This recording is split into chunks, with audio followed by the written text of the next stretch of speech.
জীবনে প্রথমবার 5 স্টার হোটেলে গিয়ে আমার সাথে যে এমন কাণ্ড ঘটবে বিশ্বাস করে এর আগে বুঝতে পারিনি। কী কাণ্ড বুঝতে পারছো না তো? আসলে সেদিনকে বরমাসের জন্য ওয়েট করতে করতে আমার সাথে কাদের দেখা হলো জানো? এই যে দুজন বিদেশিদের সাথে।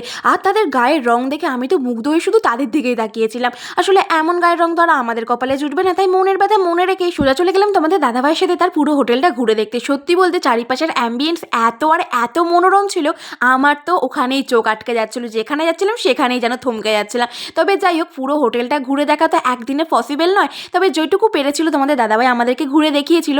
আর তারপরে হাঁটতে হাঁটতে সোজা চলে গেছিলাম কিন্তু যেখানে অনুষ্ঠানটা হচ্ছিল সেই ভেন্যুতে। আর ওখানে গিয়েই প্রথমে তো নিয়ে নিয়েছিলাম আমার পছন্দের একটা ড্রিঙ্কস। আর এখানে দেখতে পাচ্ছ এত কিছু কি টাঙানো আছে। আসলে তোমাদের দাদাভাইদের কিছুদিন আগে একটা কম্পিটিশন হয়েছিল, সেখানে তাদেরকে কিছু কাজ করতে হচ্ছিল, সেগুলোর প্রত্যেকেরটা টাঙিয়ে রেখেছিল। আর আমার ডিউটি পড়েছিল এই সবগুলোর মধ্যে থেকে বরমশাই তৈরি কার্ডটাকে খুঁজে বার করার। আমি কিন্তু অবশেষে সেটা করেও ফেলেছিলাম। একেই কিন্তু বলে ভালোবাসার টান। আর বাকি অনেক মজা নিয়ে আসছে কিন্তু পরের পার্টে, তার জন্য সাবস্ক্রাইব করো।